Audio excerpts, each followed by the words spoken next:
Muito bem. Vamos voltar para o catolicismo. Se você vai a uma igreja ou a um mosteiro católico, ali há jardins, e no jardim você encontra Maria geralmente representada numa situação de caverna. Ela é a deusa da gruta. Onde você lê uma coisa parecida com essa na Bíblia? A deusa da gruta. E Maria, no porão da catedral, está também na caverna e sai da caverna. E aqui você tem a forma oculta de escrever Maria. O M está em maiúsculas aqui. M. O M é maiúsculo aqui. Se você virar o M de lado, ele vira um sigma, que é o símbolo usado no mundo do ocultismo. A maçonaria usa o M também como sua marca principal de identificação. Então você tem o A, que é um triângulo, e você tem um triângulo de 60 graus. 60 graus é um triângulo 6, 6, 6. O ponto do olho está por cima, no topo, e o ponto se torna o símbolo do Sol. Ele também tem outra conotação, bem perigosa, mas eu vou deixá-la de fora por enquanto. E então você chega a Reia, que é a antiga deusa do Oriente. Aqui ela está em toda a sua glória saindo da caverna. E é interessante que você também a encontra no paganismo em 3 arcos. E você pode vê-los aqui. Agora, eu já mostrei para vocês os 3 arcos dos templos antigos. Nós fomos a um templo e eu mostrei a vocês 3 arcos. E eu disse, esses arcos têm ligação com o paganismo. No catolicismo, você encontra 3 arcos associados com as divindades. E a deusa ou os deuses sempre saem da caverna. E é por isso que na Catedral de Lourdes você tem o Papa orando na gruta. Agora, isso não vale apenas para o catolicismo. Isso vale para todas as religiões pagãs. A deusa Diana era a deusa das florestas.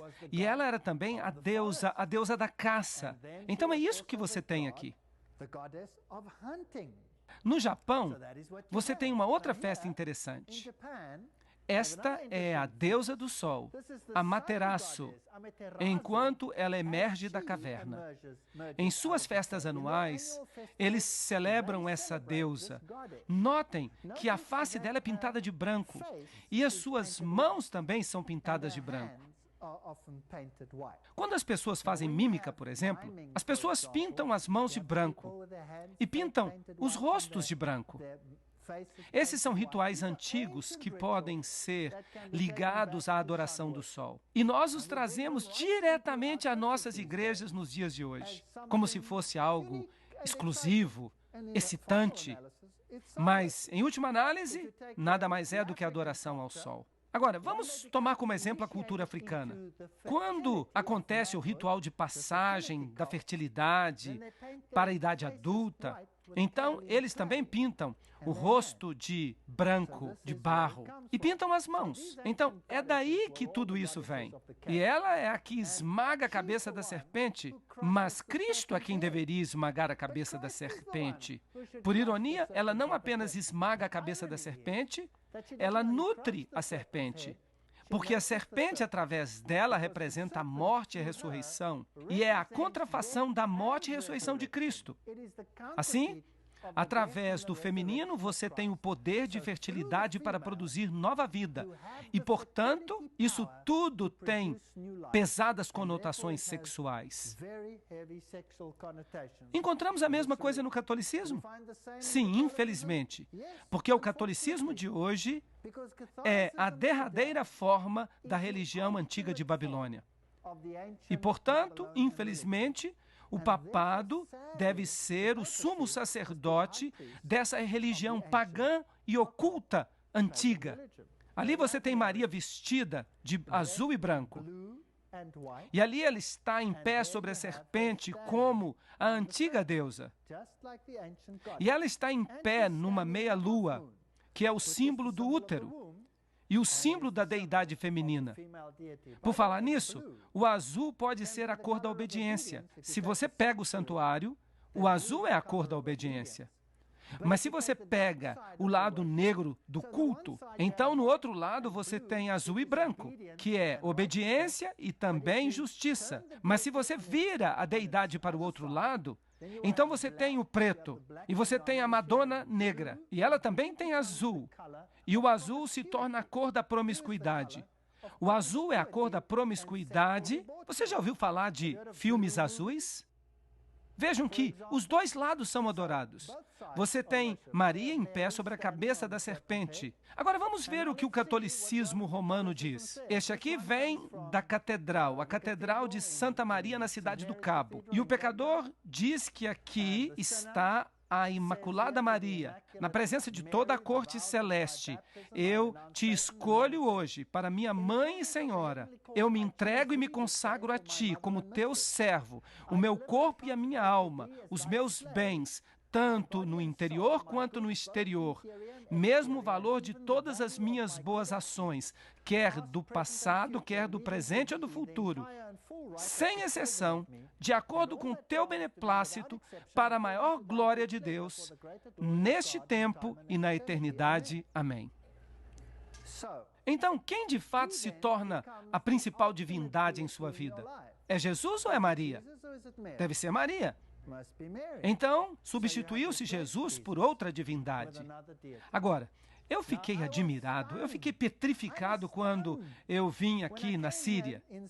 Eu estive recentemente na Síria. Eu fiz uma turnê por cidades antigas, sítios arqueológicos, e eu cheguei aqui a uma cidade chamada Sardes. Ela fica numa região totalmente islâmica. E aqui está essa grande estátua de Maria. E você tem essa imensa estátua de um veado. Agora, de acordo com a história, o rei, um antigo rei, estava viajando por aqui. E ele viu o veado. E ele foi caçar o veado. E ele deixou as suas tropas para trás. E ele pegou o seu arco e a sua flecha e atirou no veado. Mas o veado se transformou imediatamente em Maria. E Maria disse a ele: você precisa construir um mosteiro para mim neste lugar. Agora, este lugar não é um lugar de adoração apenas para católicos, mas para muçulmanos também. E isso é interessante, porque é aqui que as duas religiões se encontram. E aqui os milagres ocorrem. E neste mosteiro em particular, eles têm uma imagem. E essa imagem foi supostamente desenhada por nenhum outro senão pelo apóstolo Lucas. É uma imagem de Maria com a criança. Isso é estranho, porque Lucas não viu a Jesus quando Jesus era bebê. Mas, além disso, a imagem respinga lágrimas de óleo. E é claro, o óleo aqui é um representativo de purificação, algo que consagra você para propósitos sagrados. Mas uma pessoa saiu daqui carregando um pouco de óleo e uma gota caiu no chão. E é claro que essa gota se transformou na imagem de Maria. Agora, este mosteiro foi construído num antigo monte. Então, isso me fez ficar desconfiado e eu pensei comigo mesmo, se este mosteiro fica em um monte antigo, então este é um dos lugares altos. E eu deveria ser capaz, então, de encontrar evidências antigas da adoração pagã da deidade sob a forma dos arcos antigos. Então, eu saí procurando ao redor do mosteiro e aqui, nesta colina, eu encontrei. Ele está ali. O mosteiro está sobre o monte. É um lugar alto, antigo. Esta é a caverna. Ela está selada com a cruz, onde a antiga adoração acontecia. Há os arcos tríplices. E eles têm inscrições gregas. E eles são dedicados aos deuses pagãos da antiguidade. Então, pode-se dizer que o catolicismo nada mais é do que uma forma embelezada da antiga religião de Babilônia. Aqui está o lugar onde a gota caiu. E eles têm esta barra aqui com todas essas trancas. Eu não sei para que essas trancas servem. Elas não trancam nada. Ali é o lugar onde a gota caiu e se transformou na imagem de Maria. Vou aumentar para vocês. Aqui está. E esta é a antiga pintura que supostamente foi pintada por Lucas. E você tem todas essas incrustações antigas e formas pagãs de adoração. Aqui está o bebezinho, que é supostamente Jesus, e é adorado nesta catedral em Roma como Tammuz. Agora eles o chamam de Bambino, o bebê Jesus. Mas olhem para ele, coroado com ouro e prata. Este é o boneco mais precioso que você pode imaginar. Aqui estão todas as letras que escrevem Bambino. Aqui está, Tammuz. Jesus não veio assim, veio? Meu Jesus nasceu numa manjedoura. Ele não veio vestido em ouro e joias e prata, sendo adorado como um bebezinho dessa maneira. Aqui estão escritas as letras antigas. O catolicismo ensina que você pode ser perdoado antes de cometer pecados. Mesmo hoje em dia. E aqui você tem a Santa Escada. E sobre essa escada, o catolicismo faz alegações surpreendentes. Mesmo hoje em dia. Parece inacreditável. Esta é a escada na qual Jesus ficou em pé quando foi condenado por Pilatos. E ele estava com a coroa de espinhos, e o sangue gotejou, e há gotas de sangue, supostamente nesta escada ainda hoje. E eles colocaram pequenas placas sobre elas. Agora você pode se arrastar por essa escada, e se você fizer isso, e se você beijar os lugares onde as gotas de sangue supostamente caíram, então você consegue 90 dias de perdão. 3 meses de graça, antes do pecado. Você pode sair e se divertir. Você tem 3 meses de antecipação. Por falar nisso, de onde veio essa escada? Claro, a escada de Jesus estava em Jerusalém. Como é que ela veio parar aqui? Roma alega, e você pode ler isso ainda hoje, que ela apareceu uma noite transportada por anjos de Jerusalém e chegou até Roma. E ali estava ela em pé, numa manhã, e eles decidiram então construir uma catedral ao redor dela. Você pode acreditar nisso se você quiser. Vamos falar sobre a missa agora. Esta fotografia vem da Igreja de Todas as Nações. E você nota aqui que o altar está sobre uma rocha. Agora, em todas as religiões pagãs, você tem a adoração da rocha, a adoração da rocha santa. E Deus, no Velho Testamento, constantemente nos adverte contra essas rochas santas. O catolicismo está cheio dessas rochas.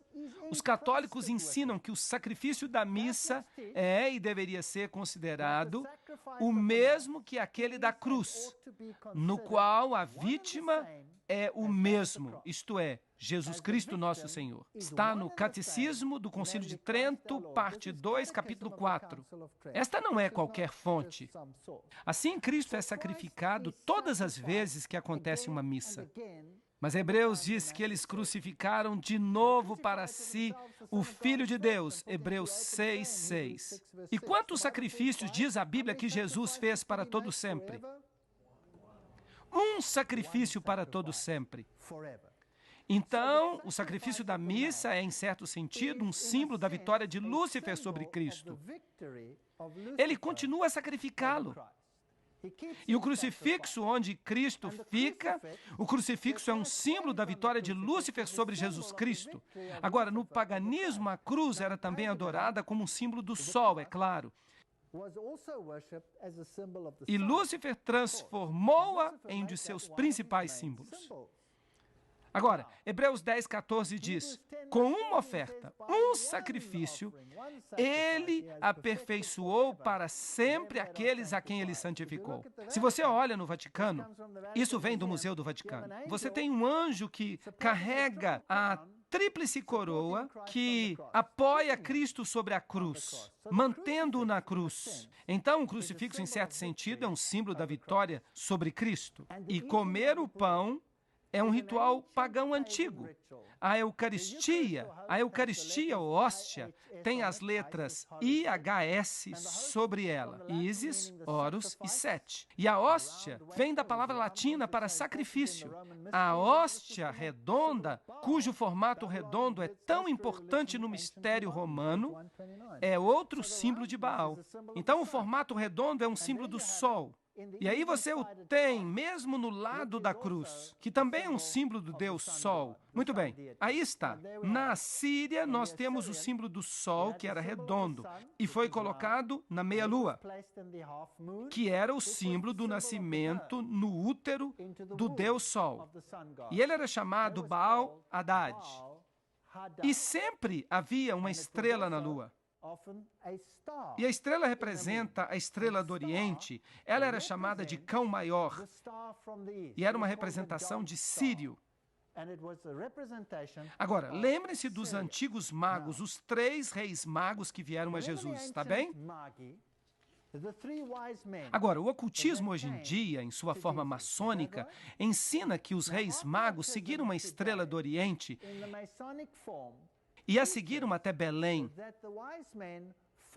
É isso que eles ensinam. Pergunta: se os reis magos vieram do Oriente, então onde estava a estrela em relação a eles? Sobre Belém? Ela estava no oeste. Então, de fato, a estrela que eles estavam servindo não é a estrela que representa Jesus Cristo, mas aquela no Oriente que representa Sírio, cão maior, e é um símbolo de Lúcifer, não de Jesus Cristo. Então, esse era o símbolo mesopotâmio antigo de Baal-Hadad, a estrela ou o disco redondo. Não importa se é um ou outro. Um é o símbolo de Horus, que é o renascimento, e o outro é a forma de Osíris, que é a forma adulta. Não importa, é tudo uma só coisa. Aqui você tem o símbolo de Osíris, o disco redondo na meia-lua, que é o símbolo de Ísis, ou ali você tem o símbolo de Horus, que é o nascimento do sol, o filho e a meia-lua. Agora, quem é que usa esse símbolo hoje? Que religião tem isso como seu principal símbolo? O Islã. Para o Islã, esse é o símbolo principal. O islamismo e o catolicismo estão lado a lado. Você vai para o Oriente Médio, você vai para os países islâmicos, onde o evangelismo é proibido, onde você não pode fazer prosélitos em nome de Jesus Cristo. Você encontra mesquitas e catedrais católicas, uma ao lado da outra, onde quer que você vá. Quer você vá para Amã, quer você vá para Jerusalém, quer você vá para a Síria. Se você fizer isso, você vai ver a Catedral Católica Romana lado a lado com a mesquita. Por quê? Porque adoram o mesmo Deus, Baal-Hadad. Vejam comigo, aqui está o Papa com a hóstia. A forma redonda que representa Baal. Ali está ele com uma taça. Baco, deus do vinho e da bebedeira. E eles servem vinho fermentado. Mas a Bíblia diz que o símbolo era um pão sem fermento. E, portanto, se o fermento é um símbolo do pecado, então eles deviam usar o vinho sem fermento também. Mas os católicos usam o vinho fermentado e o símbolo redondo, e eles colocam tudo isso junto com a meia-lua. E por falar nisso, nesse mosteiro católico, você tem raios do sol com ondulações e raios retos. Os raios retos representam o Deus masculino. E este aqui tem as letras SFS sobre ele. Agora, na religião de mistério, você tem que descobrir o que essas letras significam. Você tem que entender os truques deles. Aqui está outro mosteiro, a meia-lua. E então, quando a missa é celebrada, no meio da missa, então o disco é colocado ali e você tem exatamente o mesmo símbolo da deidade que é usada no islamismo. Exatamente o mesmo símbolo. E ali está outro com a hóstia. Ali você tem Baal-Hadad. Ali também está na antiga cultura hitita. E você tem o símbolo dos pavões, por falar nisso. Aqui você tem a meia-lua. Ali você tem a face de Apolo, o círculo. E então você tem a coroa de louros, normalmente com 13 folhas ao redor dela. Ah, por falar nisso, que poderosa organização em nosso planeta usa esse símbolo? As Nações Unidas. E isso é muito interessante. ONU. Que, por falar nisso, é o nome de outra divindade. Mas eu vou falar sobre isso depois. Aqui você tem Mitra, o mitraísmo. Agora, o Mitra é aquele que mata o touro. E você tem um cão que o ajuda. E ali você tem uma serpente que o ajuda. E você tem um escorpião que pica o touro num lugar muito estratégico. E se você olha para o chapéu de Mitra, que tem esse formato, esse é o chapéu de Mitra, o mitraísmo. Agora, eu quero que vocês olhem para esse chapéu com cuidado, porque na próxima palestra eu vou falar mais sobre isso. Vocês vão ficar admirados quando eu falar sobre o chapéu de Mitra. É muito interessante. A estrutura do culto era hierárquica, através de uma série de 7 graus. Cada um deles tinha um símbolo especial. Córax era o corvo sob Mercúrio. Ninfos foi um neologismo que significava noivo. Esses são os níveis do mitraísmo. Sob Vênus, a deusa. Assim, os sacerdotes de Mitra tinham que ser celibatários, porque eles se casavam com a deusa Vênus como se fossem seu noivo. Será que nós temos um sistema religioso em que os sacerdotes do sexo masculino têm que ser celibatários?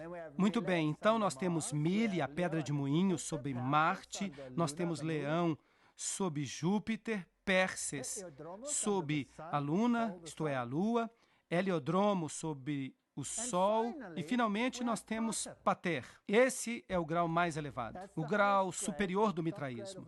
O pai fica sob Saturno e Saturno é o deus do submundo.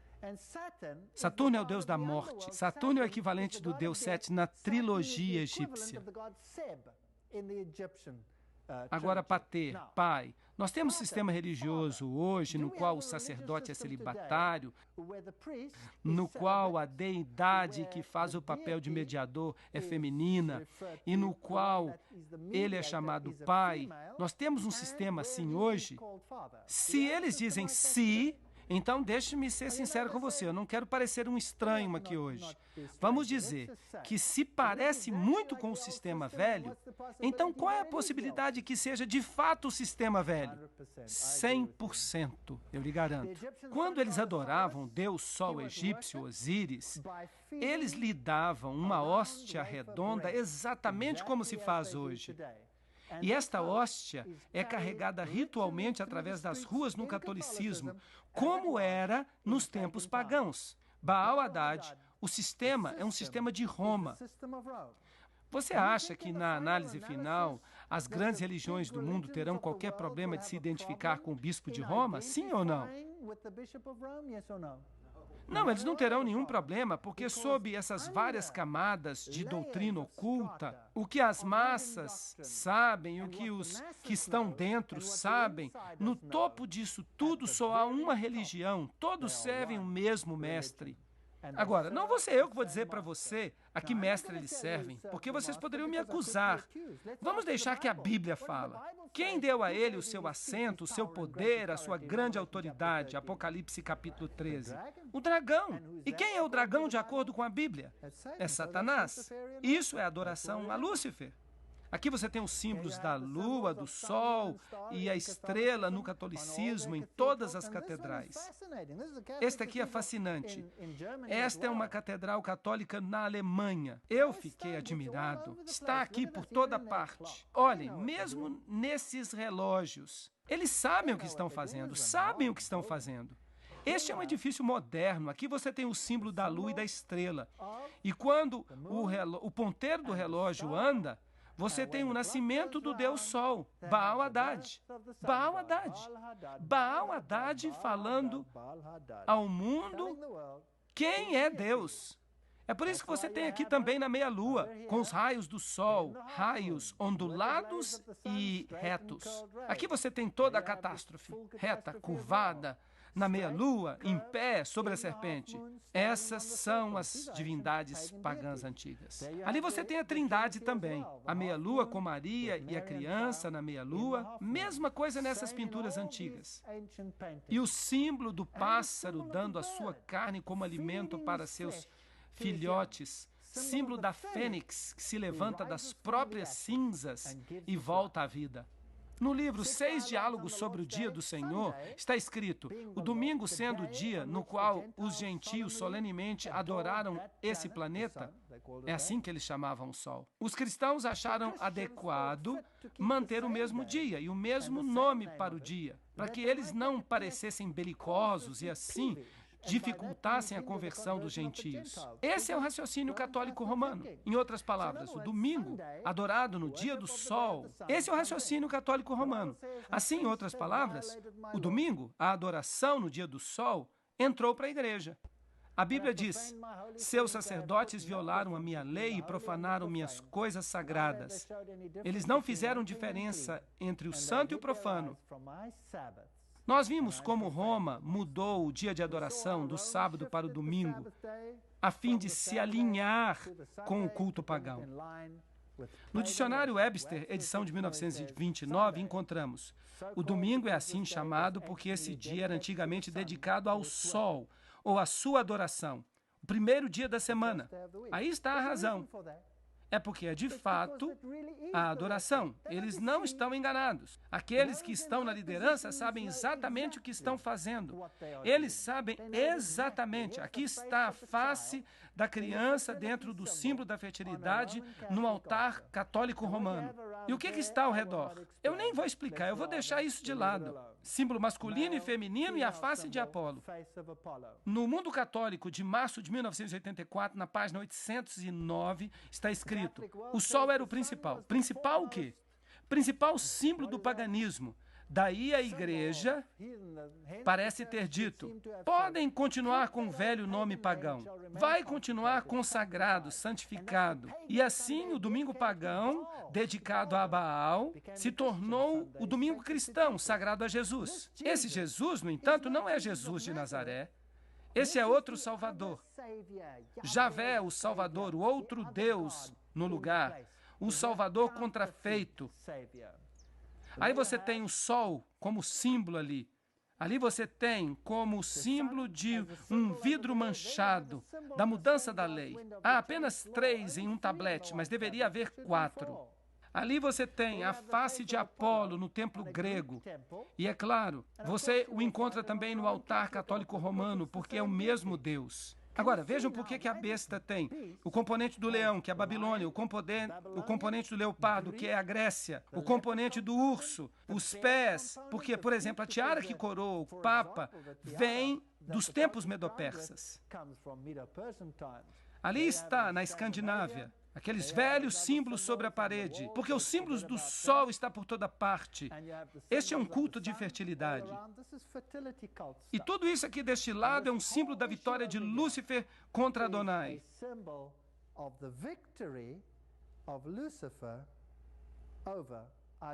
Nós vamos ter que entrar no ocultismo para ver isso. É uma coisa assustadora. Mas nós vamos falar sobre isso.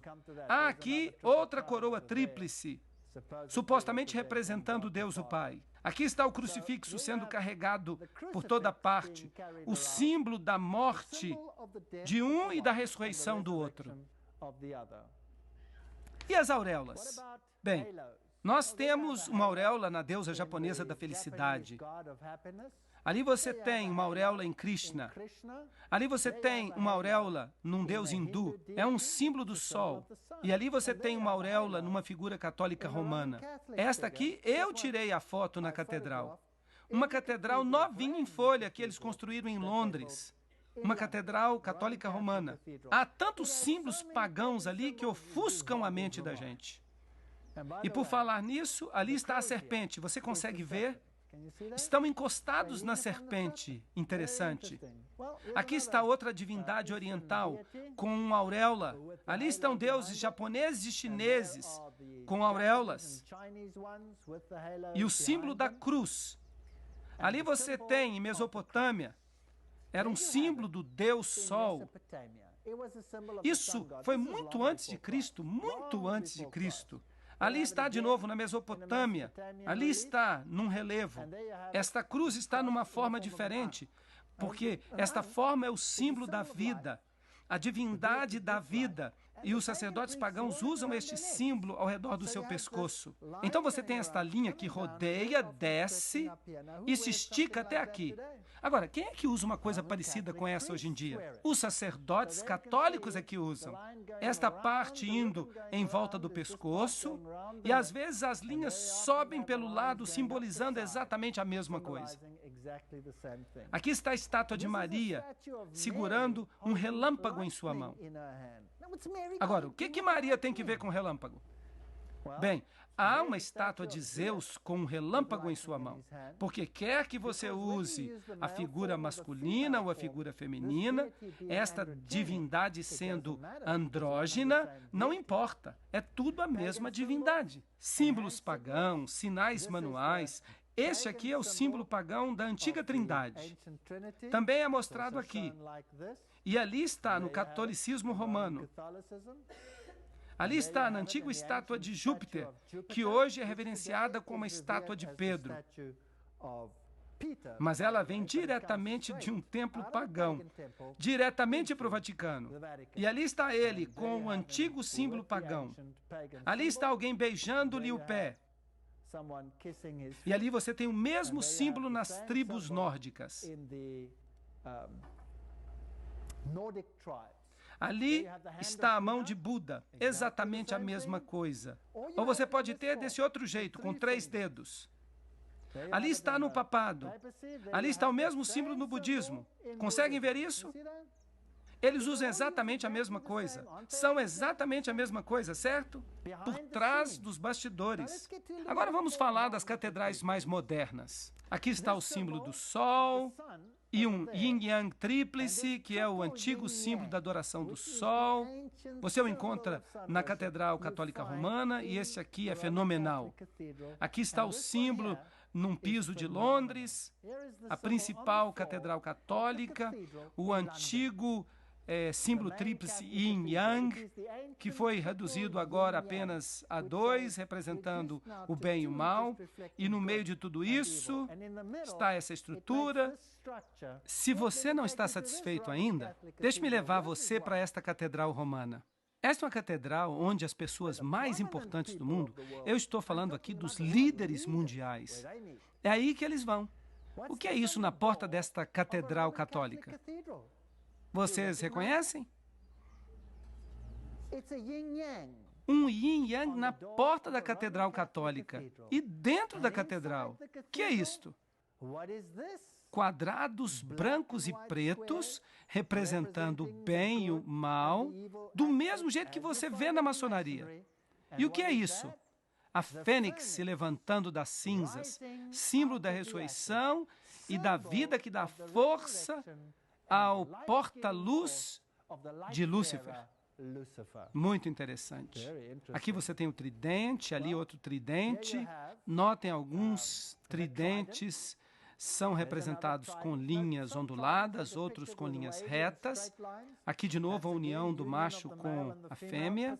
Poseidon, Netuno, todos têm tridente. Será que nós vamos encontrar o tridente no catolicismo romano? Aqui está ele como símbolo. Ali está o tridente como símbolo no hinduísmo. E ali está ele na igreja. Nas igrejas católicas e anglicanas. E se você olhar com cuidado, às vezes você encontra o tridente abertamente, outras vezes sobre Cristo. Em alguns casos, tem o sinal manual pagão, e tem o globo pagão, e tem o tridente ali. Ali você tem a flor de lis. Eles usaram isto como símbolo porque tem uma conotação de fertilidade. Aqui está Ísis com a flor de lis. Será que você deveria esperá-la também no catolicismo? Isso aqui vem tudo do paganismo. Bem, sim, a flor de lis também aparece no catolicismo, na igreja católica, no altar católico. Aqui você tem a flor de lis nesta cidade, numa catedral, sobre a cabeça de Cristo e saindo das suas 2 orelhas. Bastante triste, pois uma pessoa não consegue ouvir muito bem com a flor de lis tampando os ouvidos. Bem, e é claro, você tem miçangas, mantras. Vocês já ouviram falar de mantras? Bem, Mateus capítulo 6, versículo 7. Quando orardes, não useis de vãs repetições, como os pagãos fazem, pois eles pensam que serão ouvidos por sua muita repetição. O mantra é uma oração repetida, que coloca você num estado alterado de consciência. E é isso que nós temos na música hoje. Os jovens, quando eles vão para alguns festivais, eles usam drogas. E eles usam mantras adaptados à música para colocá-los num estado alterado de consciência, para que outro poder se apodere deles. Portanto, os mantras, as orações repetitivas, são um símbolo de todas as religiões pagãs. Você o encontra no Islã, você o encontra no catolicismo, você encontra em todas elas. E de onde vem o mantra? De Babilônia. Ali você tem os sacerdotes pagãos de Baal com as suas miçangas de mantra, os seus rosários nas mãos. Ali você tem as divindades hindus com seus rosários de mantra também nas mãos. E este, é claro, é um outro símbolo muito interessante. Este é o olho de Osíris.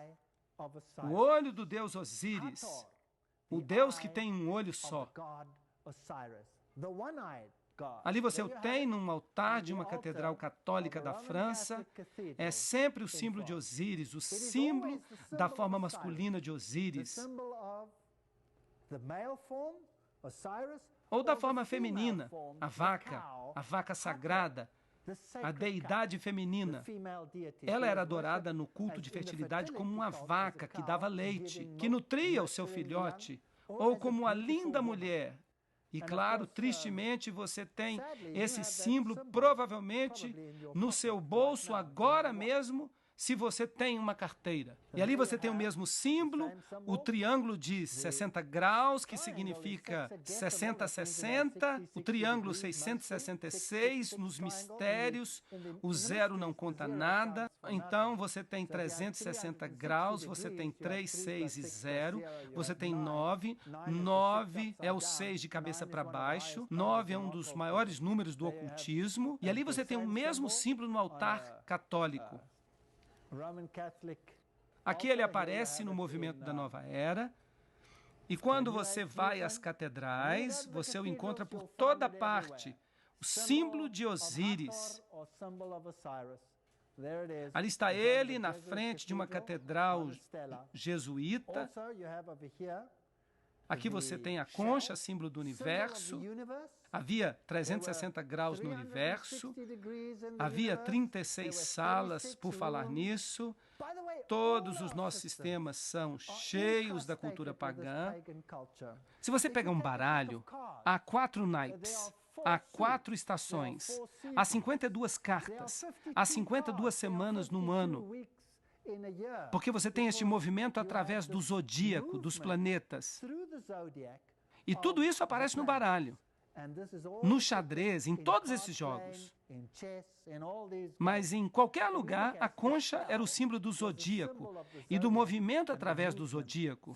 Poseidon era um deles. E aqui você tem, nesta igreja católica, João Batista usando a concha cóptica com um símbolo pagão para batizar Jesus. Percebam que a água aqui está sob a forma da deidade feminina. E ali está, sobre os arcos das igrejas. Ali você tem Vênus nascida da concha. E é claro, um dos símbolos... E é claro, trata-se de um símbolo importante na Igreja Católica, na Catedral de São Pedro. Todo símbolo pagão você encontra lá. E é claro, um dos símbolos mais importantes da Igreja Católica é a Catedral de São Pedro. No entanto, você encontra qualquer símbolo pagão ali. Se está no paganismo, você encontra no cristianismo. O globo, outro símbolo da deidade pagã, aqui está o deus Mitra segurando o globo que representa o universo. Ele é a outra divindade. Onde se encontra, será, o maior globo do mundo?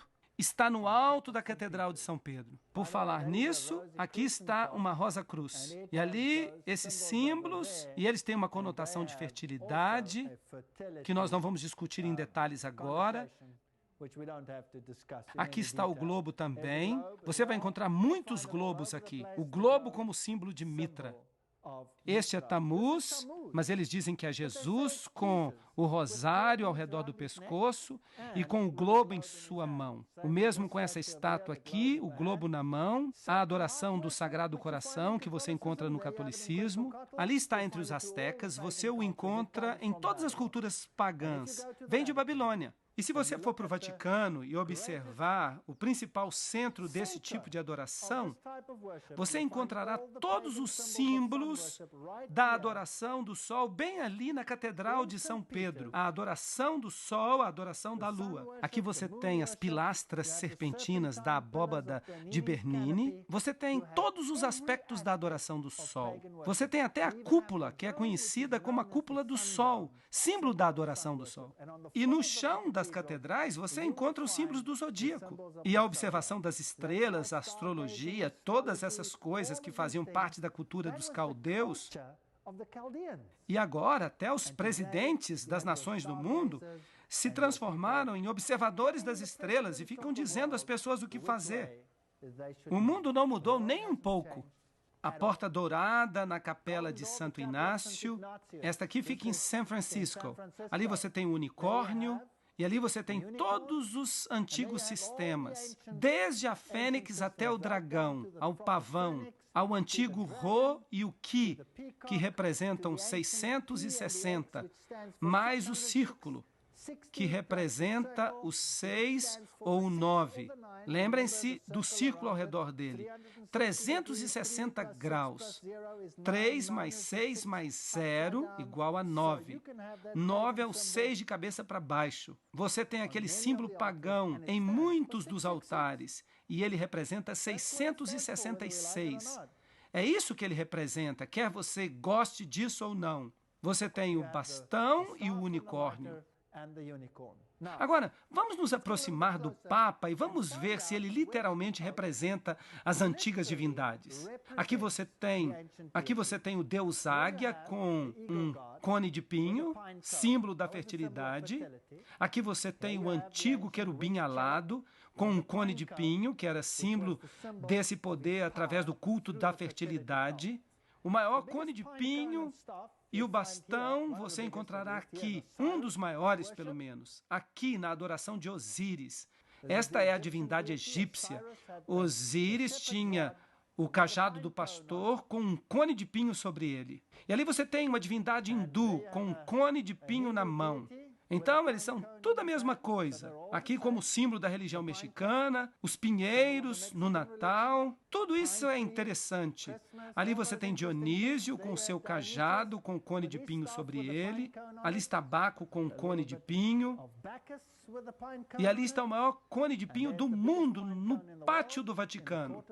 Ali está outro no pátio do Vaticano com o símbolo da deidade feminina, porque Ísis sempre caminhava com 2 pavões, símbolo da fertilidade na Praça do Vaticano. Ali está o cajado de pastor do Papa. Ele sempre tem o cone de pinho sobre ele. Vocês acham que eles sabem o que estão fazendo ou você acha que tudo isso é simplesmente azar? Bem, isso não pode simplesmente ser azar. Não pode ser azar. Este é o cajado que o Papa atual usa. E é o mesmo, por falar nisso, que o Papa anterior usava. E ele tem esta cruz, uma cruz torta. E ele tem Jesus aqui como se formando um triângulo de 60 graus. Ali está o cone de pinho no seu cajado, e a cruz torta é o símbolo de Lúcifer. Ali está o cone de pinho no seu cajado, e a cruz torta é o símbolo de Lúcifer. Você a encontra na adoração a Lúcifer. Você a encontra na adoração a Satanás. Você a encontra em lugares que você menos esperaria. E as festas pagãs do cristianismo? O símbolo solar e as festas da França. Nós temos o solstício do verão, o solstício do inverno. Aqueles que participam das festas de São João e da festa da Imaculada Conceição, eles saltam sobre o fogo. Esses são festivais católicos, mas são também festivais pagãos. Aqui você tem a antiga adoração europeia do sol e a adoração aos druidas. Exatamente a mesma coisa. Acende-se a fogueira, o movimento circular dos druidas. Os druidas hoje estão vivos e muito bem na Inglaterra. Vocês sabiam disso? E vocês sabiam que sua adoração... Bem, não vamos entrar em detalhes. Vamos deixar um pouco para mais tarde. É porque eu fico muito animado. A Torre em Chamas, esse é o festival de São João em Urbis, que ainda acontece hoje. E o Natal? Bem, o Natal é celebrado em todos os lugares. O Natal é uma representação da serpente que dá vida à árvore de Osíris, que foi cortado, e então a vida da serpente, a serpente que dá vida, a árvore brota toda e oferece espaço para os brotos. Esta foi decorada com globos redondos e iluminada em tempos antigos para celebrar o renascimento de Osíris sob a forma de Horus. Eles também pegam a lenha, que chamam de lenha de Yule, e a jogam no fogo, representando a morte e o sofrimento de Osíris com sua ressurreição. O visco, que é um símbolo de Natal, mas também de fertilidade e amor. Se você fica debaixo do visco e recebe um beijo, já era, você se apaixona. Bem, qual era o sacrifício que se fazia aos deuses naquele dia particular? O principal sacrifício era de 2 animais imundos, o ganso e o porco. Se você vai para a Europa, na Alemanha há o jantar do Natal, que é o ganso de Natal. Se você vai para a Inglaterra, é o presunto defumado. O presunto e o ganso, as duas ofertas. Mais tarde, pássaros diferentes foram substituídos, mas a divindade do porco está bem aí. Aqui você tem a deusa Amaterasu. Aqui você tem a adoração da deusa Amaterasu. Aqui você tem a adoração da deusa Amaterasu ou Súria. Se é Amaterasu ou Súria, é irrelevante. Aqui Súria cavalga pelos céus com seu cavalo que puxa uma carruagem. E no solstício de inverno, Súria cavalga também os céus em sua carruagem. Bem, a depender de onde você está, aqui você tem Súria puxado nos céus por uma carruagem puxada a cavalo. Se você fosse Zeus, por exemplo, deus da Grécia, então você seria puxado nas nuvens através do céu no solstício, que era o dia 25 de dezembro. E você então viajaria numa carruagem puxada por bodes. Mas se você morasse nos países escandinavos, onde há bastante neve, que animal havia lá para puxar o Deus Sol através dos céus no dia 25 de dezembro? Bem, ali você tem um medalhão de Cibele. Ela está na carruagem, você tem o sol e a meia-lua, com uma estrela nascendo nela. E ali você tem de novo a miniatura Súria. É exatamente a mesma Súria. Se é Isabelle ou se está sobre a forma de outro deus, não importa. Se você for para Versalhes, na França, Hélio, em sua carruagem de sol, sai da água e é transportado. Esses são os símbolos. Eles celebram a transformação de Elias, já que ele cavalga pelo céu. Eles fizeram, então, uma deidade de sol. Eles pegam todos os símbolos do cristianismo e os transformam em símbolos pagãos. Agora, aqui está o Riton e Tita. Vocês percebem? O mesmo na Escandinávia. A carruagem sendo puxada por renas. Agora, de onde vem esse símbolo? Esse é um nome interessante, certo? Papai Noel, Santa Claus em inglês. Santa é a mesma coisa que santo, certo? Não, santa é uma coisa completamente diferente. Se você misturar as letras da palavra santa, então você vai obter o nome Satanás. Agora, quem foi que inventou esse velhinho feliz que viaja pelos céus? Quem o tornou disponível para todas as nossas crianças? Bem, foi o Walt Disney.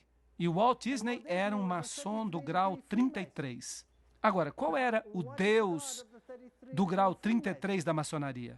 Bem, vamos perguntar isso para os maçons, porque eu não vou dizer isso. Eu poderia ficar encrencado. Vamos deixar que eles digam. Venham na próxima palestra e vamos ver qual era o Deus do grau 33 da maçonaria. Vamos agora dar uma olhada na origem de Papai Noel. A evidência do 4º século mostra que São Nicolas nunca existiu como ser humano. Trata-se de uma versão cristianizada de vários deuses marinhos pagãos. O deus grego Poseidon, o deus romano Netuno e o deus teutônico Rodnica. Os nicolaítas, por falar nisso, a Bíblia diz no livro de Apocalipse que Deus odeia as doutrinas dos nicolaítas. Aqueles que servem no trono de Nicolas. O Apocalipse diz isso sobre eles. Mas aqui nós temos Nicolas viajando pelo céu. E nossas crianças dizem, por favor, Papai Noel, São Nicolas, traga-nos um presente. Onde é que Jesus fica no Natal? Ele não fica em lugar algum no Natal. Nos primeiros séculos da igreja cristã, muitos deuses e deusas pagãs foram humanizados e convertidos em santos cristãos. Quando a igreja criou o personagem de São Nicolas, Papai Noel, eles adotaram o título de Poseidon, o marinheiro. Eles pegaram seu sobrenome de Nícar. Vários templos de Poseidon se tornaram templos de São Nicolas, dos nicolaítas, a quem Deus odeia. Qual é a teologia de Papai Noel? Fala-se de Papai Noel para a maioria das crianças. Número 1, ele é onipresente, ele pode visitar centenas de milhões de lares numa noite. Número 2, ele é onisciente. Ele vigia cada criança, ele vê tudo, ele sabe tudo. Ele sabe se elas foram boas ou se foram más. Ele tem grandes poderes, ele pode fabricar presentes para centenas de milhões de crianças em uma noite. E cada um desses presentes é entregue para a criança certa. Ele é todo bondade e todo justiça. Ele decide se as crianças são boas ou não. A que é que isso equivale dizer? Bem, o historiador eclesiástico Sócrates atribui a introdução do festival da Páscoa na igreja à permutação de um velho costume, assim como muitos outros costumes. Isso está na Enciclopédia Britânica, volume 7. Assim, é o centro da festa da Páscoa.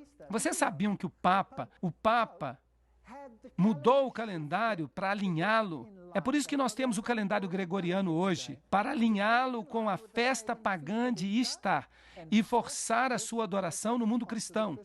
Isso é paganismo. Nós pensamos que somos cristãos, mas não somos. Vamos ver a Enciclopédia Católica, ela vai nos ajudar aqui. O fogo da Páscoa é aceso no alto das montanhas. Esse é um costume de origem pagã, mas a igreja adotou sua observância na cerimônia de Páscoa. Eles admitem. Bem, a Páscoa, o ovo, Heliópolis, Tifão, o ovo. Onde você lê sobre o coelhinho da Páscoa e os ovos na Bíblia? Eu nunca vi isso na Bíblia. Mas aí está, ovos pintados antes de Cristo. Vem do paganismo. Vem da adoração do sol. Ali está outra roda solar que a Madonna está segurando. É uma representação moderna num altar católico. E a maior roda solar do mundo está na Praça do Vaticano. Aí está. Agora, esta é uma história interessante. Esta roda solar, ela tem 8 aros. Você pode contá-los aqui. 1, 2, 3, 4, 5, 6, 7, 8. No meio você tem o símbolo principal do Deus Sol, que é o círculo, com a cruz dentro dele. Vocês se lembram que eu mostrei para vocês o touro e o leão olhando na direção do círculo com uma cruz dentro? Esse é o símbolo da adoração do sol. E no meio você tem isto aqui. Veja, o símbolo de Osíris transportado do Egito para este lugar específico. E foi o Papa que o moveu para esse lugar. E ele contratou algumas pessoas para transportá-lo. E ele decidiu que, se aqueles que transportavam isso para este lugar deixassem-no cair e quebrasse, todos os trabalhadores seriam executados. E foi por isso que foi muito difícil encontrar alguém disposto a fazer o transporte. Mas eles finalmente transportaram e o erigiram. Agora, a coisa interessante é que você tem essa imensa roda solar e você tem uma roda dentro da roda. Ali está, a roda dentro de uma roda maior. Agora, o trono de Deus em Ezequiel é descrito como uma roda dentro de outra roda. E aqui está o trono de uma outra divindade, descrito como uma roda dentro de outra roda. Nós temos hoje em nosso planeta um representante vivo, real, de todas as divindades de Babilônia. Em outras palavras, as roupas, o título Pontifex Maximus, podem todos se ligar através da história e estão todos presentes no papado. Eu não estou condenando a nenhum católico romano. Lembrem-se que eu não estou falando de pessoas, eu estou falando de um sistema. Esse sistema o representa. E eu creio que há muitos sacerdotes no catolicismo que servem a Deus com o melhor de sua consciência e Deus os reconhece como seus filhos. Eu creio isso. Eu já me encontrei com muitos deles. Mas quando eles descobrem a verdade, eles saem de Babilônia como povo de Deus. Você não pode servir a Baal e a outro Deus ao mesmo tempo. Você não pode servir ao bem e ao mal ao mesmo tempo. Você não pode ter dois senhores. Portanto, há uma escolha a fazer. Agora, se nós sabemos que esse sistema não representa Jesus Cristo, mas representa o portador de luz, nome oculto de Lúcifer, então nós precisamos tomar a decisão. E eu estou lhes dizendo hoje à noite que eu creio, de fato eu sei, eu estou convencido. Vamos falar desse jeito, que nos mais altos círculos, no interior das principais sociedades secretas dentro do sistema, eles sabem exatamente o que eles estão adorando. E eu vou provar para vocês nas próximas palestras. E eu vou colocar uma citação na tela, mostrando qual é o Deus que eles adoram. Eu vou mencionar o nome. Então nós temos um rei de Babilônia hoje. Se alguém se prostrar diante dele e aceitar a sua autoridade acima da autoridade de Deus, então essa pessoa está se prostrando ao sistema e se torna súdito do rei de Babilônia. E nós, como cristãos, não deveríamos fazer isso. Porque a Bíblia nos diz: saí dela, povo meu, para que não sejais participantes dos seus pecados. Eu sei que esta é uma informação terrível, mas o que eu fiz foi mostrar para vocês o paganismo. Eu os levei até a Babilônia. Nós passamos por todas as religiões e nós encontramos suas manifestações dentro do catolicismo. Desde o cajado que o Papa carrega, com as incrustações pagãs sobre ele. Ele sabe exatamente o que ele está fazendo e de onde isso tudo vem, mas tudo está oculto sob as vestes do cristianismo. E quando se faz isso, pode-se chamar isso de engano.